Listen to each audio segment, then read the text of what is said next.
Hi, I'm Rob Wright with Dark Reading here at the Dark Reading News Desk at Black Hat USA 2025 in Las Vegas. I am joined by Sam Collins and Marius Mench of the University of Birmingham in the UK.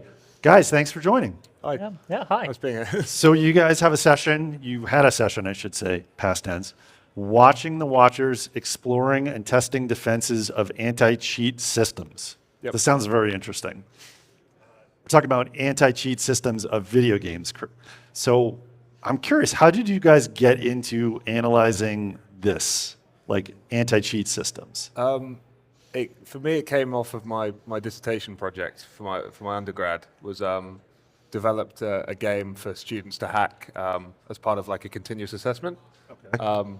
From there, I got interested more and more in like the hacking side and sort of reverse engineering like production anti-cheats rather than ones I've made for students to hack. And from there, it just sort of spiraled as we found like more and more interesting stuff going on that we thought like other people should probably know about.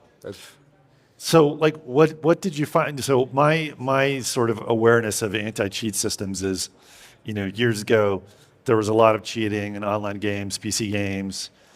There was Punk Buster and all this stuff that you guys. So all this stuff comes out years ago, but it seemed pretty easy for people to get around them. I don't know. What was that the case? Like the early anti-cheat systems weren't all that good? Yeah, we've looked at the moment, like our market analysis sort of suggests that even the best anti-cheat systems only can stop cheating about half the time. Oh, really? Yeah, and well, that's quite good, going all the way up to the weaker ones where you can cheat almost all the time. Oh. The other really important thing we found though was that they increase the costs for attackers. So yes, your strong anti-cheat, people can still cheat half the time, but they're paying $200 a month to do it rather than $10 a month. Gotcha. And you price a lot of people out of cheating.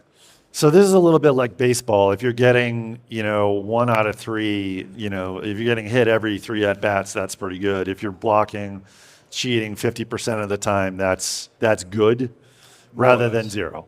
It's better than 0. Yeah, it's an impossible situation. You can't really win when you've got 0.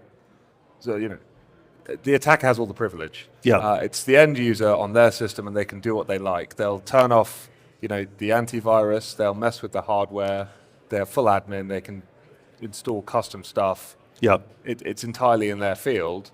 And so how do you defend a system like that? It sounds a bit like hell, and it is. Right. You have to get a bit sneaky, a bit clever, and do some sort of even underhanded things to try and secure a system. So let's take a step back for a minute.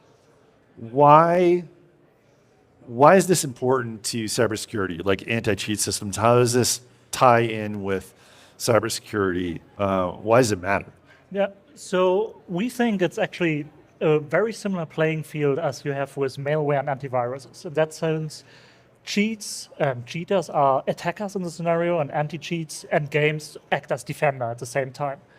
And what we saw during our research is that in contrast to malware and EDRs and antivirus, the cheat and anti-cheat battle is moving insanely fast-paced. Really? So we got sometimes changes between developments in cheats and anti-cheats within single days, where anti-cheat will push an update and cheats caught on this already like a couple of hours, sometimes later, really.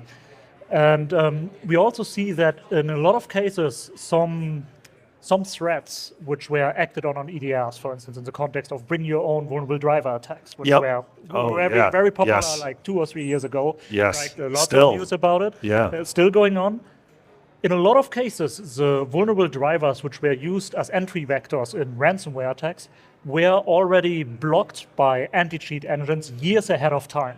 So we think really that if we were to look more close at anti-cheats, we can get a lot of good lessons as defenders on how to defend ourselves.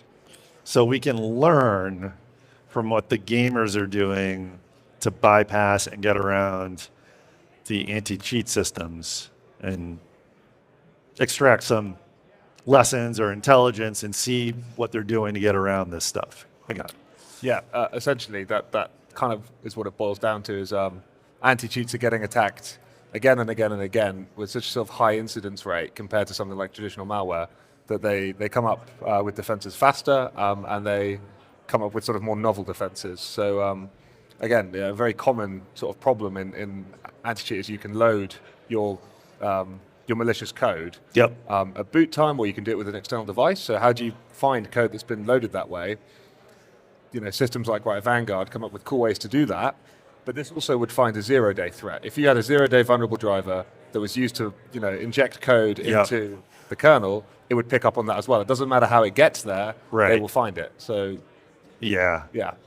So I got to ask, so this isn't really part of the technical equation here, but is cheating bigger now than maybe it was 10 or 20 years ago? Like, I guess I'm trying to get in the head of the people that spend $200 on the cheats to I guess to like improve their performance, improve their scores, improve their rankings. But what does that get them? I mean, are they competing in like competitions? So there are different types of cheats at different markets really. Yeah. There's one, let's say, for casual players, where people can download a free cheat or download a cheat in a normal subscription model for up to $100-150 per month. So it's a subscription, and people will just use it, and it will give them like either like wall hacks or aimbots or something like that.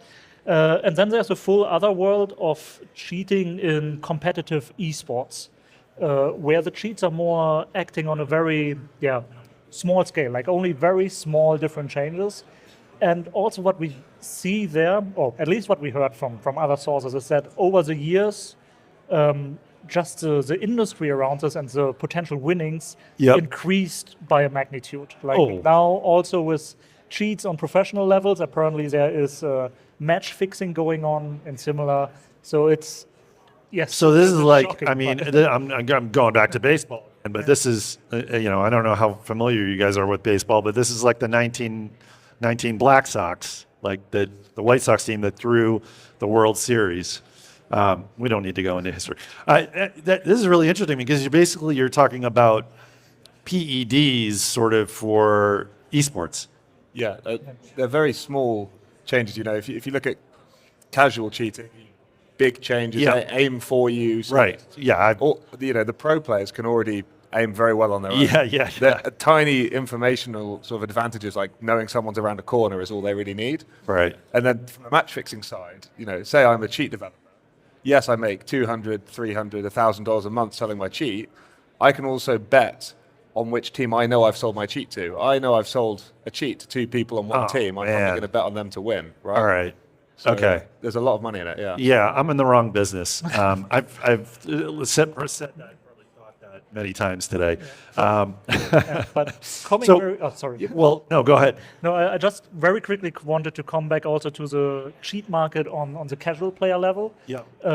One interesting finding is really how big of a business it is, and also that it's legal in most part of the world. So if I was someone who finds a vulnerability in Windows or similar, there may be the possibility that I just may make more money integrating that into a cheat than reporting it via bug bounty or similar. Wow. So you could sell, so instead of like a nation state attack, you could sell the Windows 0 day to a cheat, basically, and have them. You'd probably do both, but it's a very safe legal route, right? There's no repercussions. Yeah, you probably do both. Again, I'm in the wrong business. Just kidding. Well, thank you so much, guys. I really appreciate the time. This was fascinating to learn about how cheats and anti-cheats actually inform cybersecurity, and thank you. Really appreciate it. Yeah. Brilliant. Cool. And thank you for watching this segment of the Dark Reading News Desk. I'm Rob Wright, and we'll see you next time.